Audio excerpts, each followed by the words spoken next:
Hi hello friends, అందరూ ఎలా ఉన్నారు? బాగున్నారా? ఈ ఎండలకి మీ మొక్కలు ఎలా ఉన్నాయి? బాగున్నాయి. అవి కూడా మనం మెయిన్ మొక్కల ఫ్రెండ్స్మే కదా. ఈ అందమైన బుజ్జి తల్లి చూసారా? రెయిన్ లిల్లీ అండి. ఇది నాకు ఈ lily happy gardening group Apparao sir ఇచ్చారండి. కొన్ని రెయిన్ లిల్లీస్ పంపించారనమాట. చనిపోయాయేమో అనుకున్నాను, ఇలా పెట్టానమాట. చూసారు ఎంత బాగుందో. ఇక బయట అయితే అన్నీ చనిపోతున్నాయి కదా అని చెప్పి నేను ఇంకా మా ఇంటి వరండాలో తీసుకొచ్చి పెట్టానండి. ఇలా పూసిందనమాట. ఇది చూసారా? ఇది కూడా మల్టీ పెటల్ రెయిన్ లిల్లీ అండి. ఇది గోడ మీద ఒక బకెట్లో పెట్టానమాట. ఎప్పుడు పూసిందో కూడా నాకు తెలియదండి. బుజ్జి తల్లి సడన్గా సర్ప్రైజ్ ఇచ్చిందనమాట. మరి అన్నిటినీ క్యాప్చర్ చేస్తున్నాం, మరి నన్ను తీయవా అని నా ఎదురుగా చూస్తూ ఉందనమాట. సడన్గా కనిపించింది కదా, ఇంకా నేను క్యాప్చర్ చేశాను. ఆ పక్కనున్న ప్లాంట్ ఏదోనండి, ఇండోర్ ప్లాంటే అనుకుంటున్నాను నేనైతే మాత్రం. కానీ ఎండలకి మొక్కలు చాలా వరకు పోయాయండి. మరి మీరు కూడా సేఫ్గా ఉంచారా? చూసారా? ఇది కూడా రెయిన్ లిల్లీ అనండి. ఇదొక కలర్ అనమాట. నేను రాజమండ్రి గార్డెన్ విజిట్కి వెళ్ళాను కదా, వెళితే అక్కడ నాకు మా బుజ్జి తోట మాధవి ఎక్కిచ్చారండి. అక్కడ రెయిన్ లిల్లీస్, అక్కడ అంటే ఏంటంటే రెయిన్ లిల్లీస్ దుంపలు ఉంటాయి కదా, అవి తొందరగా చనిపోవండి. ఎండిపోయినా సరే తర్వాత కొంచెం వాటర్ తగలగానే దుంపలు అనేవి తొందరగా పోవు. అందుకే నేను ఏం చేస్తానంటే ఎవరింటికైనా గార్డెన్ విజిట్కి వెళ్ళినప్పుడు దుంపలు లాంటివి ఎక్కువ తీసుకుంటానండి, అవి అయితే చనిపోవు కదా అని చెప్పి. ఇక ఆకుకూరలు చూసారా?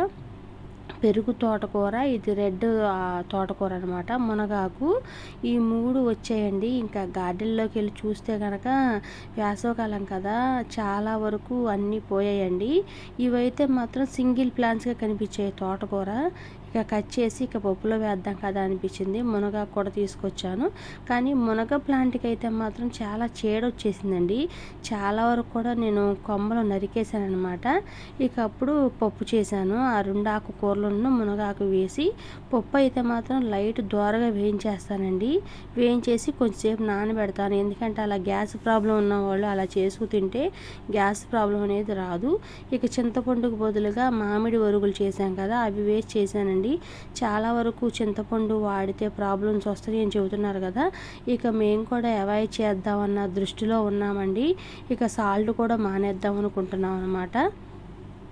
ఇక ఇది చూసారా? మధుకామిని ప్లాంట్ అండి. తాడేపల్లి గూడెం సచివేణి గారింటికి నేను విజిట్కి వెళ్ళాను కదా, విజిట్స్ అన్నీ అయిపోయి వచ్చేటప్పుడు తణుకు నర్సరీలో నేను ఒక వాక్కాయ ప్లాంట్ను మధుకామిని ప్లాంట్ రెండు తీసుకున్నాను. రెండు 100 రూపీస్కి ఇచ్చాడండి ఆ నర్సరీ అతను.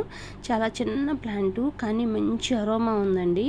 ఎప్పటి నుంచో చూస్తున్నాను వీటి కోసం, వీటి పువ్వుల కోసం. సరే కొమ్మ బతుకుతుందేమో అని చూశాను. ఎందుకులే ప్లాంటే తీసుకుంటే నాకు ఓనుగా ఉంటుంది కదా అని చెప్పి పెట్టాను అనమాట. ఇప్పుడే స్టార్ట్ అవుతుందండి. ఇక రెయిన్ లిల్లీ చూసారా? ఇక 3 రెయిన్ లిల్లీస్ ఒకే దానిలో వచ్చాయండి.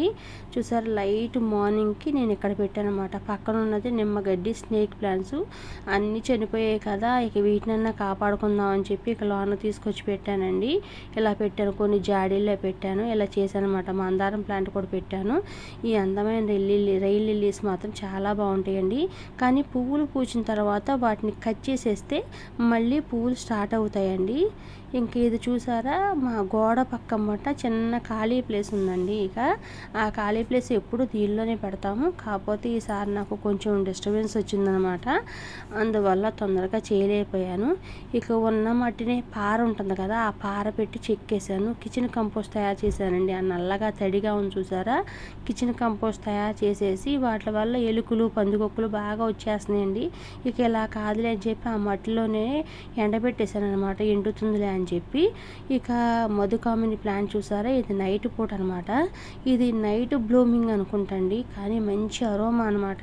మా వాళ్ళు అయితే మాత్రం ఆ వాసనకి పాములు వస్తాయేమో అన్నట్లుగా అనిపించిందండి. కానీ ఇది పూజకి పెట్టే పూలు లాగా కూడా లేవండి, చెట్టుకే ఉండేలా అందంగా ఉన్నాయన్నమాట.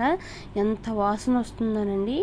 ఇవి పువ్వులు పూయడానికి కూడా చాలా టైం టేకింగ్ తీసుకుందండి. ఇక తర్వాత ఏం చేశానంటే అరటిపళ్ళ ద్రావణం ఉంది కదా, నేను డైలీ అరటిపళ్ళు తీసుకొస్తున్నాను కదా, ఇవి పిసికేసి కొంచెం బెల్లం వేసి పర్మినెంట్ చేశాను అనమాట. అవి పోసాను. ఇది మార్నింగ్ అండి, ఇది అది నైట్ పూట, ఇది మార్నింగ్. చూసారా? అబ్బా ఎంత బాగుందో బ్లూమింగ్ మాత్రం.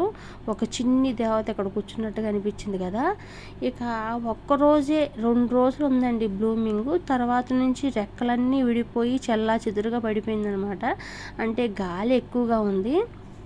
అరటిపళ్ళు ద్రావణం ఎక్కువగా ఇచ్చిన తర్వాత బ్లూమింగ్ అయితే బాగుందండి. ఈ వీడియో కనుక నచ్చితే లైక్ చేసి, షేర్ చేసి, కామెంట్ చేయండి.